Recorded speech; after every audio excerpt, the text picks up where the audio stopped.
ಧಾರವಾಡದ ಬಿಜೆಪಿ ಮುಖಂಡ ಯೋಗೀಶ್ ಗೌಡ ಕೊಲೆ ಪ್ರಕರಣ ಮಾಜಿ ಸಚಿವ ವಿನಯ್ ಕುಲಕರ್ಣಿಗೆ ಜಾಮೀನು ಮಂಜೂರಾಗಿದೆ. ಶಿಕ್ಷೆ ಅಮಾನತಿನಲ್ಲಿಟ್ಟು ಜಾಮೀನನ್ನ ನೀಡಿದೆ ಹೈಕೋರ್ಟ್. ಧಾರವಾಡದ ಬಿಜೆಪಿ ಮುಖಂಡ ಯೋಗೀಶ್ ಗೌಡ ಕೊಲೆ ಪ್ರಕರಣ ಮಾಜಿ ಸಚಿವ ವಿನಯ್ ಕುಲಕರ್ಣಿಗೆ ಜಾಮೀನು ಮಂಜೂರು. ಶಿಕ್ಷೆ ಅಮಾನತಿನಲ್ಲಿಟ್ಟು ಜಾಮೀನು ನೀಡಿದ ಹೈಕೋರ್ಟ್. 5 ಲಕ್ಷ ಬಾಂಡ್ ಹಾಗೂ ಶ್ಯೂರಿಟಿ ಒದಗಿಸಲು ಆದೇಶ. ವಿನಯ್ ಕುಲಕರ್ಣಿ ದೋಷಿ ಎಂದಿದ್ದ ತೀರ್ಪಿಗೂ ತಡೆಯಾಜ್ಞೆ. ವಿನಯ್ ಕುಲಕರ್ಣಿ ಶಾಸಕ ಸ್ಥಾನಕ್ಕೆ ಮತ್ತೆ ಮರುಜೀವ.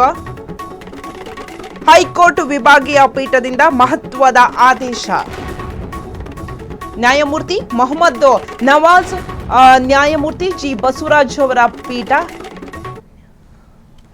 ಧಾರವಾಡದ ಬಿಜೆಪಿ ಮುಖಂಡ ಯೋಗೀಶ್ ಗೌಡ ಕೊಲೆ ಕೇಸಲ್ಲಿ ಮಾಜಿ ಸಚಿವ ವಿನಯ್ ಕುಲಕರ್ಣಿ ಅವರು ಜೀವಾವಧಿ ಶಿಕ್ಷೆಯನ್ನ ಅನುಭವಿಸ್ತಾ ಇದ್ರು. ಬಟ್ ಈಗ ವಿನಯ್ ಕುಲಕರ್ಣಿಗೆ ಜಾಮೀನು ಸಿಕ್ಕಿದೆ. 5 ಲಕ್ಷ ಬಾಂಡ್ ಹಾಗೂ ಶ್ಯೂರಿಟಿ ಒದಗಿಸಲು ಆದೇಶವನ್ನ ಸಹ ಹೊರಡಿಸಿದೆ. ವಿನಯ್ ಕುಲಕರ್ಣಿ ದೋಷಿ ಅಂತ ತೀರ್ಪಿಗೂ ಕೂಡ ತಡೆಯಾಜ್ಞೆ ಸಿಕ್ಕಿದೆ. ಸೊ ಹೀಗಾಗಿ ವಿನಯ್ ಕುಲಕರ್ಣಿಗೆ ಜಾಮೀನು ಮಂಜೂರಾಗಿರೋದು. ಇನ್ನು ವಿನಯ್ ಕುಲಕರ್ಣಿ ಶಾಸಕ ಸ್ಥಾನಕ್ಕೆ ಮತ್ತೆ ಮರುಜೀವ ತುಂಬುತ್ತಾ.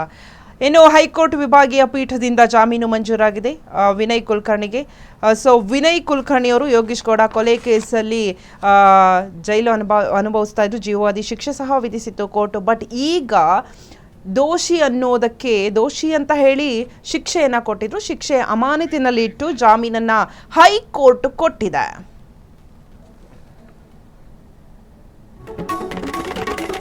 ಹೈಕೋರ್ಟ್ನಿಂದ ಮಾಜಿ ಸಚಿವ ವಿನಯ್ ಕುಲಕರ್ಣಿಗೆ ಜಾಮೀನು.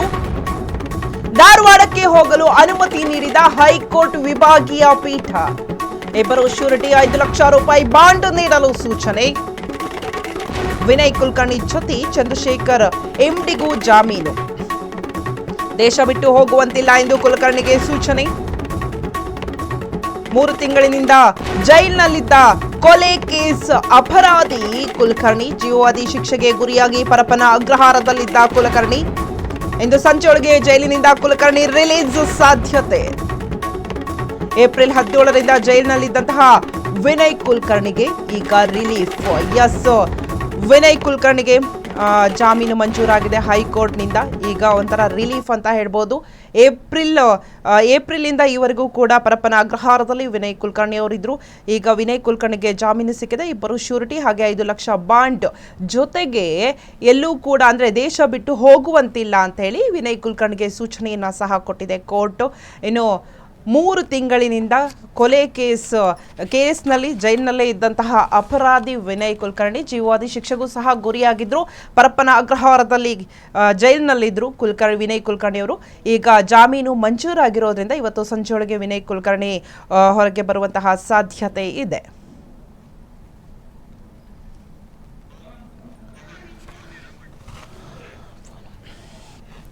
ಇದ್ರ ಬಗ್ಗೆ ಹೆಚ್ಚಿನ ಡೀಟೇಲ್ಸ್ ಕೊಡ್ತಾರೆ ನಮ್ಮ ಕರೆಸ್ಪಾಂಡೆಂಟ್ ಆದಂತಹ ರೋಹನ್. ರೋಹನ್, ವಿನಯ್ ಕುಲಕರ್ಣಿ ಅವರು ಯೋಗೀಶ್ ಗೌಡ ಕೊಲೆ ಕೇಸಲ್ಲಿ ಜೀವಾವಧಿ ಶಿಕ್ಷೆಯನ್ನು ಅನುಭವಿಸ್ತಾ ಇದ್ರು. 3 ತಿಂಗಳಿಂದ ಪರಪ್ಪನ ಅಗ್ರಹಾರದಲ್ಲಿದ್ರು. ಈಗ ಜಾಮೀನು ಮಂಜೂರಾಗಿದೆ. ಯಾವ ಸೂಚನೆಯನ್ನು ಕೊಟ್ಟಿದ್ದಾರೆ ವಿನಯ್ ಕುಲಕರ್ಣಿಗೆ? ಯಾವಾಗ ಹೊರಗೆ ಬರುವಂತಹ ಸಾಧ್ಯತೆ ಇದೆ? ಏನು ಎತ್ತ ಇದ್ರ ಬಗ್ಗೆ ಡೀಟೇಲ್ಸ್ ಕೊಡೋದಾದ್ರೆ.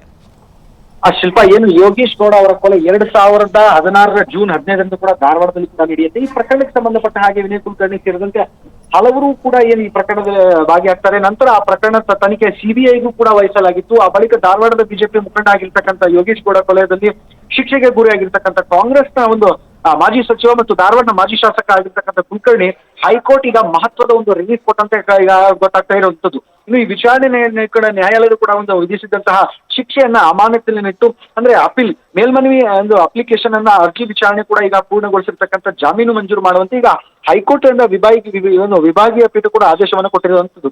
ಇನ್ನು ಈ ಮೂಲಕವಾಗಿ ವಿನಯ್ ಕುಲಕರ್ಣಿ ಸದ್ಯ ಮಾಡೋ ಮಟ್ಟಿಗೆ ಈಗ ಅಥವಾ ಅಂದ್ರೆ ಕಾನೂನಾತ್ಮಕವಾಗಿ ಕೂಡ ನೆಮ್ಮದಿ ಒಂದು ಸಿಕ್ಕಂತಾಗಿರ್ತಕ್ಕಂಥದ್ದು. ಇನ್ನು ರಾಜ್ಯ ರಾಜಕೀಯದಲ್ಲಿ ಕೂಡ ಈ ಆದೇಶ ಬಂದಿರೋದು ಸಾಕಷ್ಟು ಕೂಡ ಕೆಲವೊಂದಿಷ್ಟು ಚರ್ಚೆ ಈಗಾಗಲೇ ಕಾರಣವಾಗ್ತಾ ಇರುವಂತದ್ದು. ಇನ್ನು ಹೈಕೋರ್ಟ್ ಆದೇಶದಂತೆ ವಿನಯ್ ಕುಲಕರ್ಣಿ ಅವರಿಗೆ 5 ಲಕ್ಷ ರೂಪಾಯಿ ಬಾಂಡ್ ಹಾಗೂ ಮತ್ತು ಶೂರಿಟಿಗಳನ್ನ ಸಲ್ಲಿಸಬೇಕಾಗುತ್ತೆ. ಕೆಲವೊಂದಿಷ್ಟು ಷರತ್ತುಗಳನ್ನು ಕೂಡ ವಿಧಿಸಿರತಕ್ಕಂಥದ್ದು. ಈ ಎಲ್ಲಾ ಷರತ್ತುಗಳನ್ನ ಪಾಲಿಸಿದ ಬಳಿಕ ಕೂಡ ಜೈಲಿನಿಂದ ಬಿಡುಗಡೆ ಆಗುವ ಅವಕಾಶಗಳನ್ನ ಈಗಾಗಲೇ ಹೈಕೋರ್ಟ್ ಈಗ ಕಲ್ಪಿಸಿಕೊಟ್ಟಿರ್ತಕ್ಕಂಥದ್ದು. ಅದಲ್ಲದೆ ಕೂಡ ಈಗ ವಿಚಾರಣೆ ನಡೆದಿರ್ತಕ್ಕಂಥ ಇನ್ನು ದೋಷಿ ತೀರ್ಪಿನ ಒಂದು ಜಾರಿಗೆ ತಡೆಯಾಜ್ಞೆ ಕೂಡ ಕೊಟ್ಟಿದ್ದ ಮೇಲ್ಮನೆಯೂ ಕೂಡ ಅಂತಿಮವಾಗಿ ಕೂಡ ಇತ್ಯರ್ಥವಾಗುವವರೆಗೂ ಕೂಡ ಈಗಾಗಲೇ ಈ ತೀರ್ಪು ಜಾರಿಗೆ ಬರುವುದರಲ್ಲಿ ಕೂಡ ಕೆಲವೊಂದಿಷ್ಟು ನ್ಯಾಯಾಲಯ ಈಗಾಗಲೇ ಸ್ಪಷ್ಟಪಡಿಸಿರುವಂತದ್ದು. ಇನ್ನು ಈ ವಿಚಾರಣೆ ಮೇಲೆ ಏನು ನ್ಯಾಯಾಲಯ ಒಂದು ದೋಷಿ ಅನ್ನುವಂತಹ ತೀರ್ಪಿಗೆ ಈಗ ತಡೆಯಾಜ್ಞೆ ದೊರಕಿರೋದು ಕೆಲವೊಂದಿಷ್ಟು ಪೊಲಿಟಿಕಲ್ ಆಂಗಲ್ಗಳಲ್ಲಿ ಕೆಲವೊಂದಿಷ್ಟು ಮಹತ್ವದ ಡೆವಲಪ್ಮೆಂಟ್ ಅಂತಾನೆ ಹೇಳ್ಬೋದು. ಇದರಿಂದ ವಿನಯ್ ಕುಲಕರ್ಣಿ ಅವರಿಗೆ ಶಾಸಕ ಸ್ಥಾನಕ್ಕೆ ಸಂಬಂಧಪಟ್ಟ ಹಾಗೆ ಕಾನೂನಾತ್ಮಕ ಒಂದು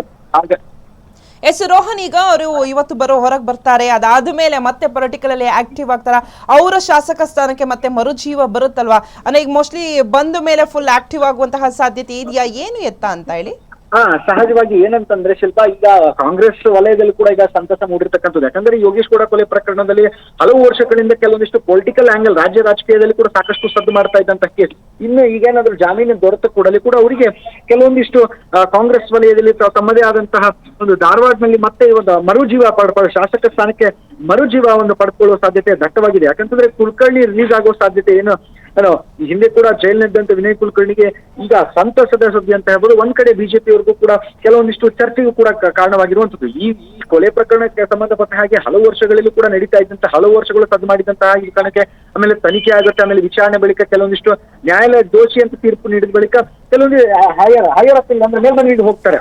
ಈ ಎಲ್ಲ ಅರ್ಜಿವನ್ನೇ ಅದೆಲ್ಲವನ್ನು ಗಮನಿಸಿದಂತ ಇವತ್ತು ಏನು ನ್ಯಾಯಮೂರ್ತಿಗಳಾಗಿರ್ತಕ್ಕಂಥ ಮೊಹಮ್ಮದ್ ನವಾಜ್ ಮತ್ತು ಬಸವರಾಜ್ ಅವರದ್ದು ಒಂದು ಹೈಕೋರ್ಟ್ನ ವಿಭಾಗೀಯ ಪೀಠ ಈ ಪ್ರಕರಣದ ಬಗ್ಗೆ ಕೂಡ ಕೆಲವೊಂದಿಷ್ಟು ವಾದ ಮತ್ತು ಪ್ರತಿವಾದಗಳನ್ನು ಆಲಿಸಿ ಅಂದ್ರೆ ಮೇಲ್ಮನವಿ ಅಂಶಗಳನ್ನ ಎಲ್ಲವನ್ನೂ ಕೂಡ ಪರಿಶೀಲನೆ ಮಾಡಿ ಆದೇಶವನ್ನ ಈಗಾಗಲೇ ಪ್ರಕಟಣೆ ಆಗಿದೆ ಅಂತ ಹೇಳ್ಬೋದು. ಇನ್ನು ನ್ಯಾಯಾಲಯದ ಈ ಒಂದು ತೀರ್ಪಿನ ನಂತರ ಕೆಲವೊಂದಿಷ್ಟು ಕಾಂಗ್ರೆಸ್ ಅಂದ್ರೆ ತಮ್ಮ ಧಾರವಾಡ ಕಾಂಗ್ರೆಸ್ ವಲಯದಲ್ಲಿ ಕೂಡ ಕೆಲವೊಂದಿಷ್ಟು ಸಂತದ ವಾತಾವರಣ ಮೂಡಿದೆ. ಬಿಜೆಪಿ ವಲಯದಲ್ಲಿ ಕೂಡ ಕೆಲವೊಂದಿಷ್ಟು ಚರ್ಚೆ ಕೂಡ ಹುಟ್ಟಾಗಿರ್ತಿತ್ತು. ಕೆಲವೊಂದಿಷ್ಟು ಪೊಲಿಟಿಕಲ್ ಆಂಗಲ್ಗಳಲ್ಲಿ ಗಮನಿಸ್ತಾ ಕೆಲವೊಂದಿಷ್ಟು ಚರ್ಚೆಗೆ ಗ್ರಾಸವಾಗಿದೆ. ಒಟ್ಟಾರೆ ಏನಂತ ಶಿಲ್ಪ, ಈ ಒಂದು ಯೋಗೇಶ್ ಗೌಡ ಕೊಲೆ ಪ್ರಕರಣ ರಾಜ್ಯದಲ್ಲಿ ಸದ್ದು ಮಾಡಿದಂತ ಈ ಒಂದು ಕೇಸ್ ಇದೀಗ ಕೂಡ ಮಾಜಿ ಸಚಿವ ಆಗಿರ್ತಕ್ಕಂಥ ವಿನಯ್ ಕುಲಕರ್ಣಿಗೆ ಹೈಕೋರ್ಟ್ ಕೊಟ್ಟಿರ್ತಕ್ಕಂಥ ಈ ಒಂದು ಬಿಗ್ ರಿಲೀಫ್ ಅಂತಾನೆ ಹೇಳ್ಬೋದು. ಇವೆಲ್ಲ ಬೆಳವಣಿಗೆಗಳನ್ನ ಗಮನಿಸಿದಾಗ ಇನ್ನು ಕೆಲವೊಂದಿಷ್ಟು ಪೊಲಿಟಿಕಲ್ ಮೇಲೆ ಕೂಡ ಪರಿಣಾಮ ಬೀರುವ ಸಾಧ್ಯತೆ ಏನಂತಾನೆ ಹೇಳ್ಬೋದು ಶಿಲ್ಪ. ಎಸ್ ರೋಹನ್, ಥ್ಯಾಂಕ್ ಯು ನಿಮ್ಮೆಲ್ಲ ಡೀಟೇಲ್ಸ್ಗಾಗಿ.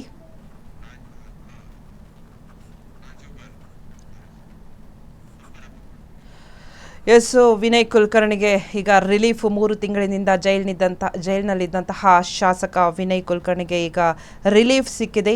ಬಿಜೆಪಿ ಮುಖಂಡ ಯೋಗೇಶ್ ಗೌಡ ಕೊಲೆ ಕೇಸಲ್ಲಿ ಮಾಜಿ ಸಚಿವ ವಿನಯ್ ಕುಲಕರ್ಣಿ ಅರೆಸ್ಟ್ ಆಗಿದ್ರು. ಸೊ ದೋಷಿ ಅಂತ ಆಗಿತ್ತು, ಜೀವಾವಧಿ ಶಿಕ್ಷೆಗೆ ಸಹ ಒಳಗಾಗಿದ್ರು. ಬಟ್ ಈಗ ಅದೆಲ್ಲದರಿಂದ ಹೊರಗೆ ಬಂದಿದ್ದಾರೆ. ಸ್ವಲ್ಪ ರಿಲೀಫ್ ಸಿಕ್ಕಿದೆ, ಜಾಮೀನು ಸಿಕ್ಕಿದೆ. ಏಪ್ರಿಲ್ 17ರಿಂದ ಜೈಲಿನಲ್ಲಿದ್ದಂತಹ ವಿನಯ್ ಕುಲಕರ್ಣಿಗೆ ಬಿಗ್ ರಿಲೀಫ್ ಅಂತ ಹೇಳ್ಬೋದು. ಕಾಂಗ್ರೆಸ್ ವಲಯದಲ್ಲೂ ಕೂಡ ವಿನಯ್ ಕುಲಕರ್ಣಿಗೆ ಜಾಮೀನು ಸಿಕ್ಕಿರುವುದು ಒಂಥರ ಸಂತಸದ ವಿಷಯ ಅಂತಾನೆ ಹೇಳ್ಬೋದು. ಎಲ್ಲರೂ ಸಹ ಖುಷಿಯಾಗಿರಬಹುದು.